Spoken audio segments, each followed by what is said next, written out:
Ja som vždycky snažila sa len robiť tú Božiu vôľu a že tam hore, aby som bola odmenená, nie tu dolu. Ale boli to pekné časy, vôbec na to, čo sa dialo. Robil som to rád. Ináč ako rodina Polánska nám boli veľkou oporou.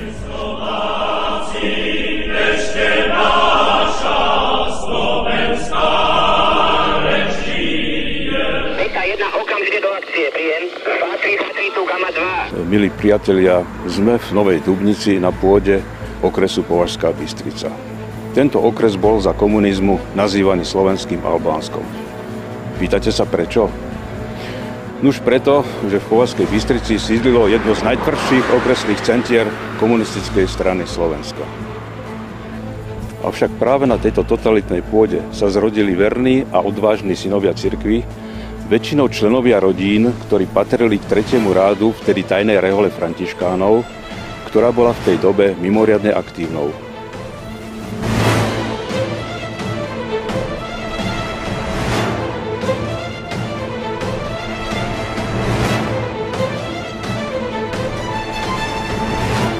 Boli to najmä rodiny Poláčkovcov, Polánskych, ako aj rodina učiteľky Jany Mičianovej, ktorá ako prvá veriaca za komunizmu poskytla rádiu Slobodná Európa v Mníchove autorizovaný rozhovor.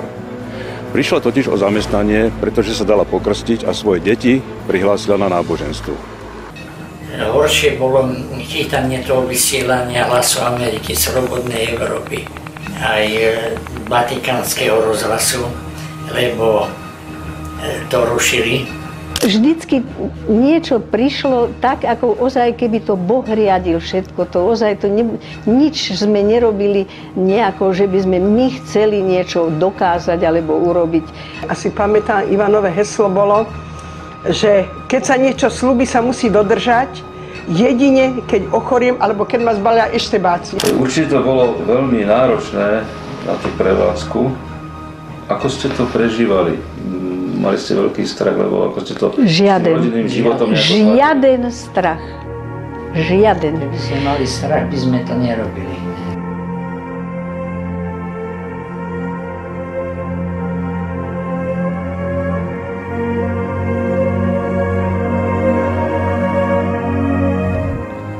Stojíme na ulici pred domom, v ktorom žil Ivan Polánsky so svojou rodinou. Ivan tlačil na cyklostyle samizdatovú literatúru, a to až tak intenzívne, že podľa očitých svedkov bolo lieh tlačiarne cítiť po celej tejto ulici.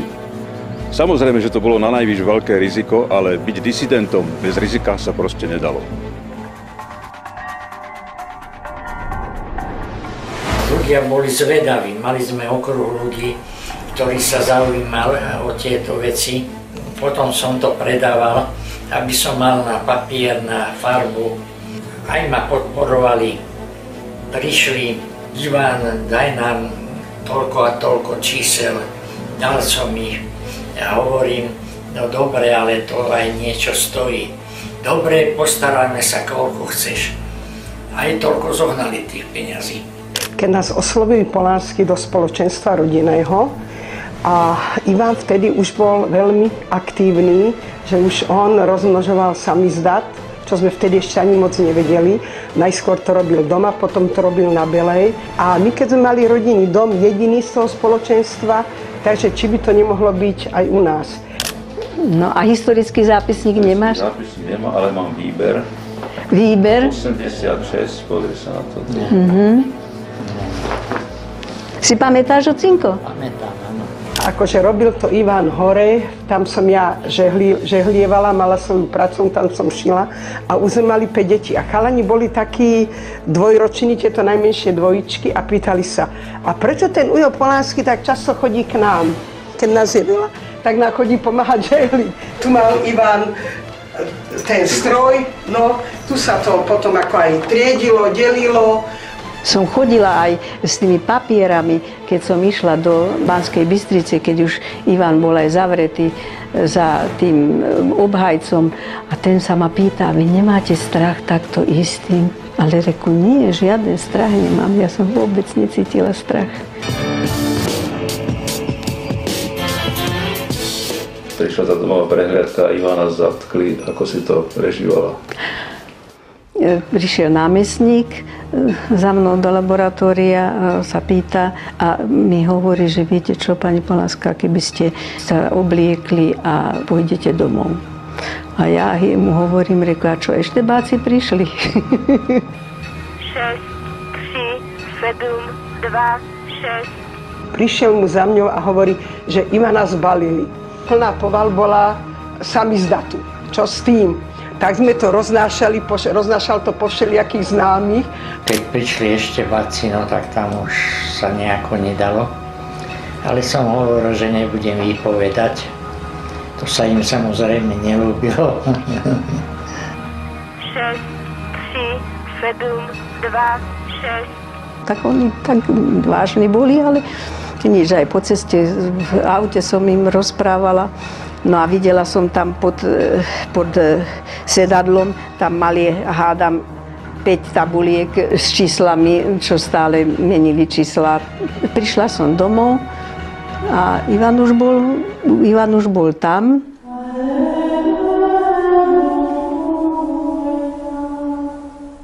Také Božie poslanie sme videli, že asi to Pán Boh tak od nás žiada.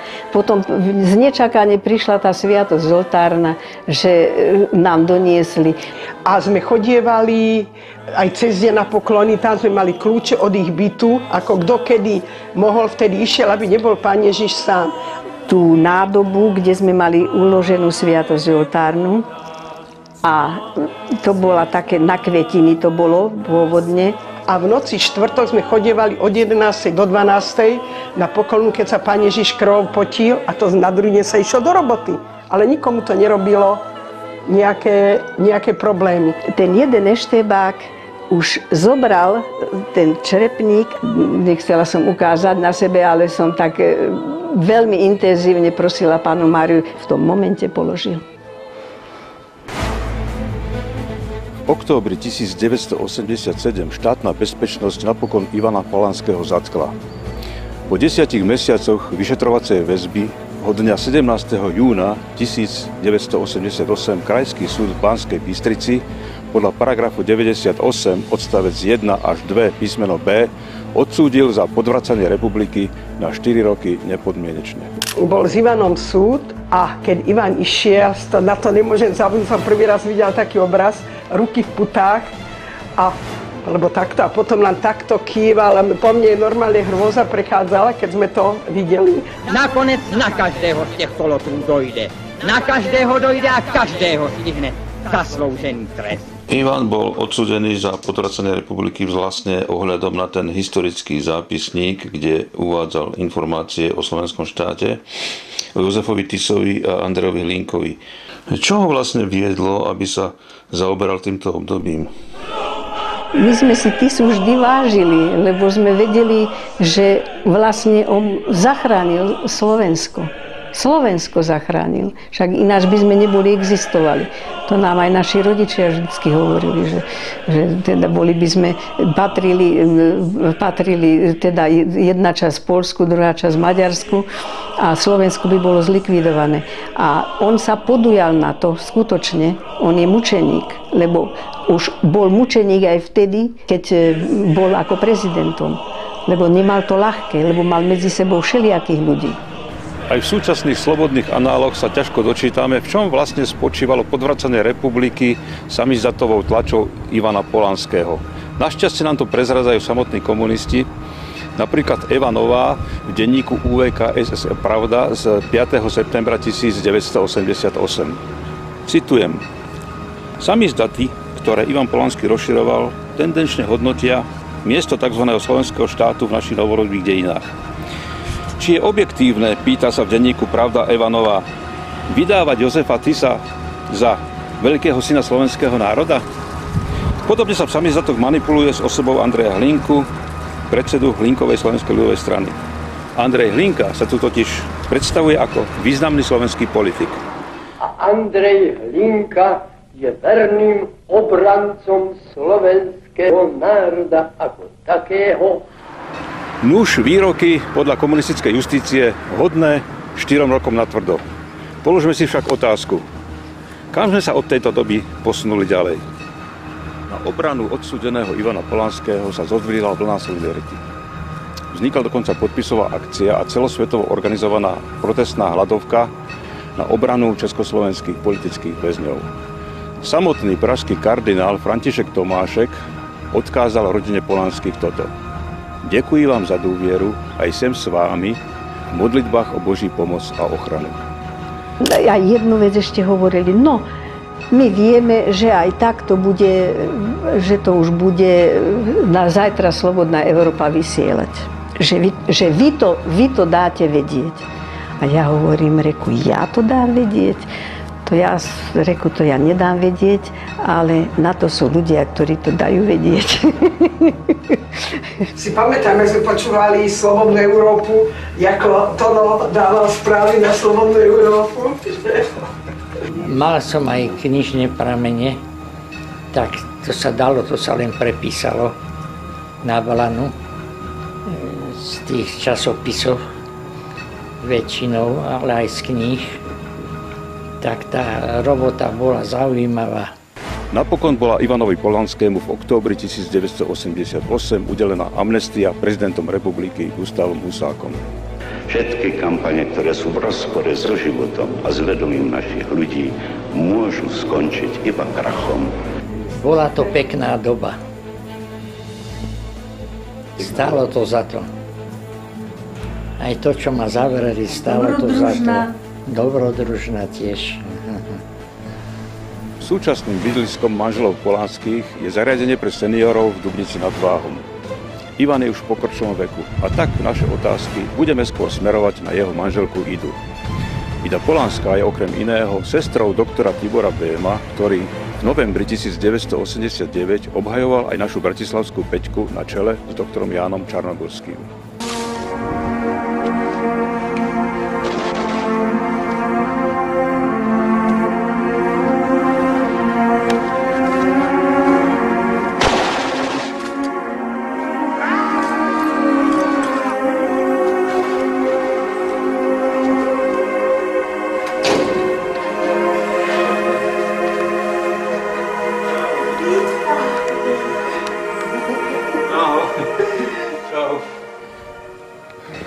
V novembri 1989 bol Ivan Polanský odmenený.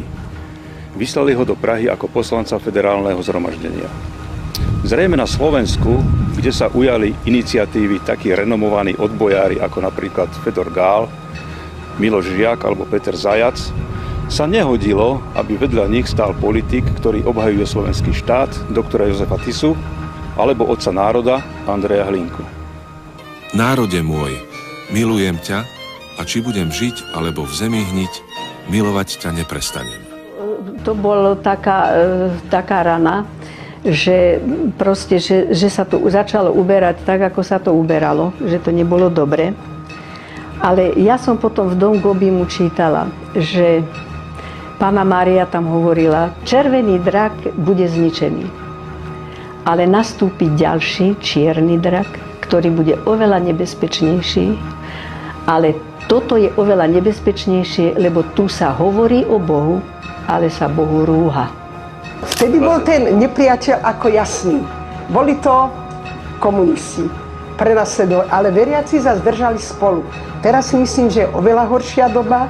Vy ste robili tú odbojnú činnosť dizidentskú za komunizmu. Ako by si sa bránila dnes proti tomu chaosu, proti tomu, že ani nevieme, kde je pravda? Brániť, ja hovorím len modlitbou. Ani KDH sa ku podivu ku Ivanovi Polanskému nehlásilo. Aj brat Idy Polanskej, doktor Tibor Böhm, po tom, čo bol vymenovaný za generálneho prokurátora Československej federatívnej republiky, bol z tejto funkcie promptne uprataný. Dôvod? Nastolil otázku rehabilitácie doktora Jozefa Tisu.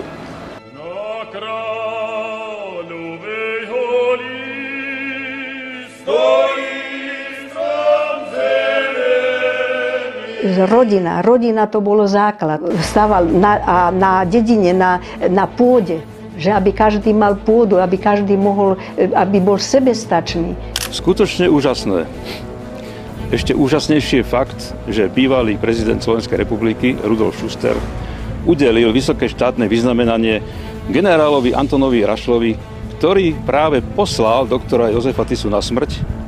A tento pán ešte v demokracii prednášal právo mladým ľuďom.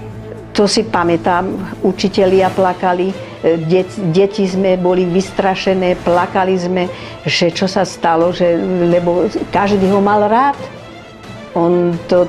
To bol pojem. Pred Národným súdom v Bratislave skončil sa proces s doktorom Jozefom Tisom, bývalým prezidentom tzv. Slovenského štátu.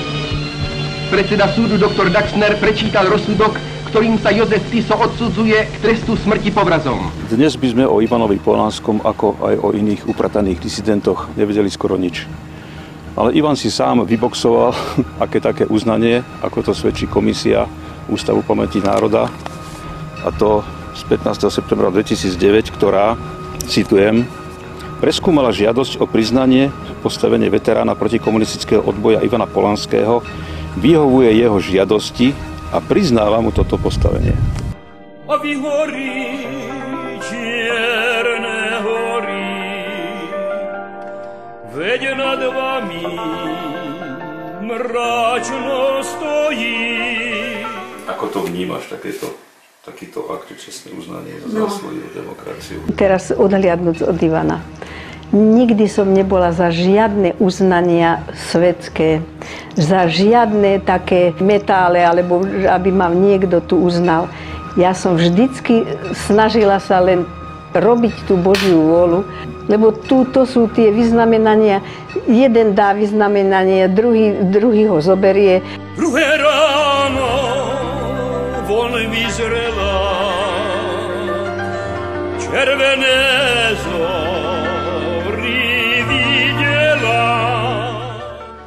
Dnes si pripomíname 25. výročie novembra 1989. Hovorí sa, že opakovanie je matkou múdrosti. Zdá sa však, že táto cnosť na Slovensku príliš nevyniká. A tak sme svedkami toho, že mnohí bývalí konfidenti štátnej bezpečnosti sa v rôznych televíznych portrétoch chvastcú svojim hrdinstvom, zatiaľ čo nepohodlní disidenti dožívajú v zabudnutí. Ale boli to pekné časy, vôbec na to, čo sa dialo. Robil som to rád. Záverom ešte raz jedno konštatovanie. Zdá sa, že v otázkach slovenského štátu, prezidenta doktora Jozefa Tisu či otca národa Andreja Hlinku sa slovenský disent nikdy neskončí. Ich pripomínanie alebo nebodaj kladné hodnotenie je pre súdruhov či pánov, ktorí sú dnes opäť pri moci, proste neodpustiteľné. Tých ľudí, čo nám aj ubližovali, ja sa na nikoho nehnevám. Stálo to za to. Aj to, čo ma zavreli, stálo Dobrodružná. to za to. Dobrodružná tiež.